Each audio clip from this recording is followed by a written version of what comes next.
Cálculo de limites agora. Então a gente vai falar um pouquinho sobre o cálculo de limites, tá? Não está aparecendo muito L aí, mas é cálculo de limites. Bom, para falar sobre cálculo de limites, primeiramente a gente precisa falar sobre indeterminações, né? O que significa indeterminações?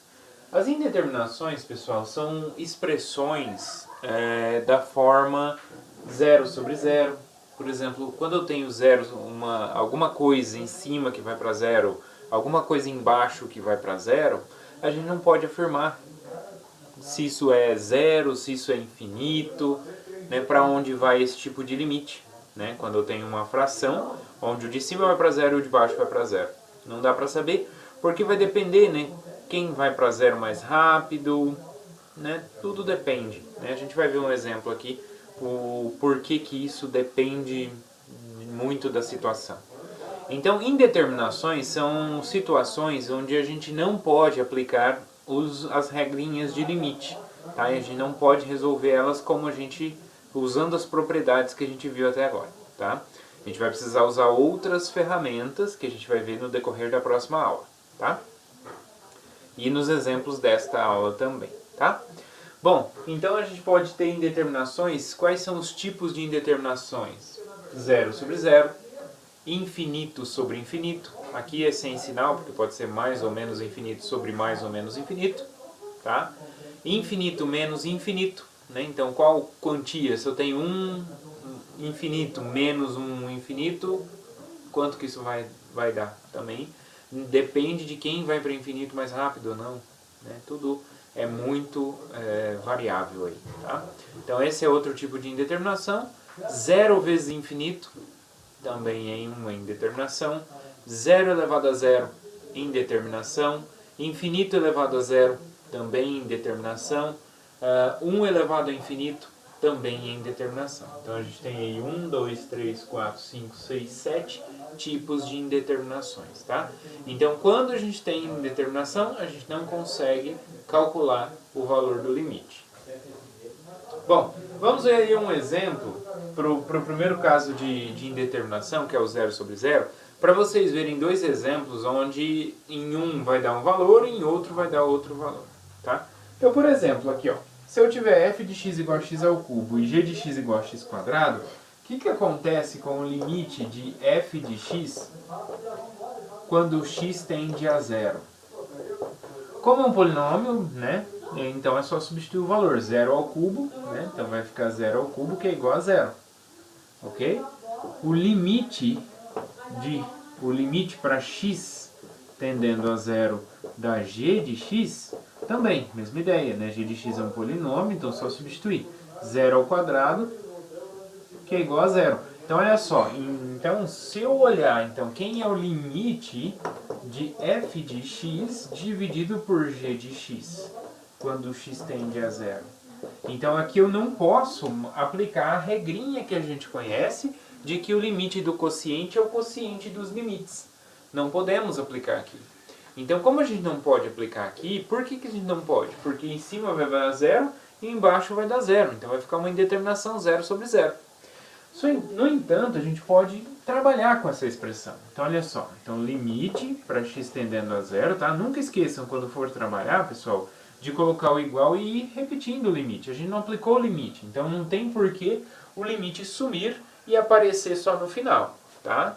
Então, cuidado. Se for trabalhar só com a expressão, mas copie ela em outra linha e faz, né, a transformação que vocês precisarem naquela linha e depois vocês voltam para o cálculo de limite.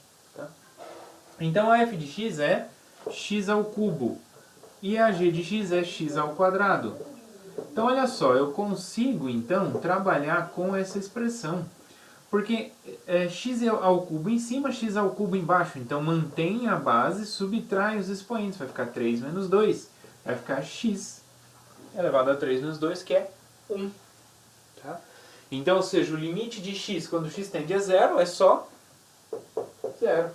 Né? Então, ou seja, aqui basicamente o que acontece? Acontece que a potência de cima, né, o polinômio de cima, vai para zero mais rápido que o de baixo. Né? O que iria acontecer, ó, num exemplo fictício, se eu tivesse x ao quadrado sobre x ao cubo? Quando eu fizesse isso e subtraísse, ia ficar x a menos 1, que é 1 sobre x. E se eu faço 1 sobre x, o x tendendo a zero, esse limite já não existe, né? Por quê? Porque 1 sobre x, o gráfico dela é uma coisa assim, ó. Então, o limite à esquerda vai para mais infinito. Quer dizer, à direita. O limite à esquerda vai para menos infinito. Né? Então, não coincidem, então o limite não existe. Tá?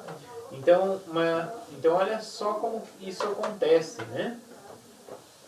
Se fosse o contrário, se fosse g sobre f, já não daria zero. Não existia, o limite não existiria.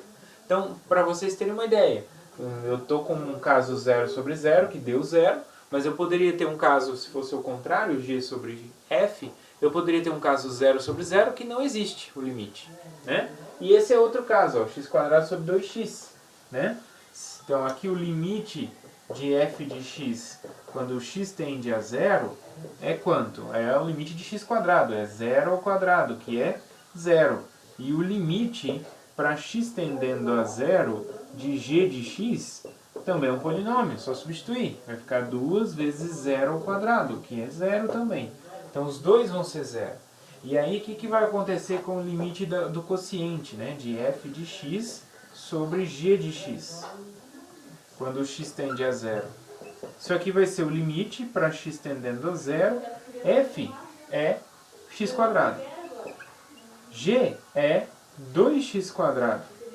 Bom, tem x² em cima, x² embaixo, cancela, isso daí é o limite para x tendendo a 0 de 1 sobre 2, né, de meio.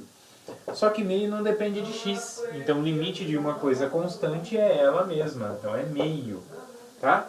Então, quer dizer que, olha só, aqui nessa situação eu tinha 0. Se eu tivesse feito o contrário, x sobre, g de x sobre f de x aqui, o limite nem existiria. Aqui, f de x sobre g de x deu meio. Se eu tivesse feito g de x sobre f de x, ficaria 2 positivo. Então, notem que a gente não sempre consegue falar o que vai ser o 0 sobre 0. Depende de cada situação. Por isso que é falado como indeterminação, porque pode ser qualquer coisa. Depende da situação, depende qual dos dois, né, o numerador ou o denominador vai para zero mais rápido, né, se o denominador e o numerador têm uma relação onde a gente pode tirar uma simplificação aí, tá? Como é o caso aqui, né? A gente tirou essa simplificação, aqui também a gente tirou, tá? Então tudo depende da situação. Então, indeterminações são situações que a gente vai ter que tomar muito mais cuidado quando a gente estiver trabalhando com limites. Então, observou lá, deu uma indeterminação, a gente vai ter que trabalhar naquela expressão do quociente ou usar algum tipo de ferramenta que a gente ainda vai ver na aula que vem, tá? E algumas nos exemplos a seguir.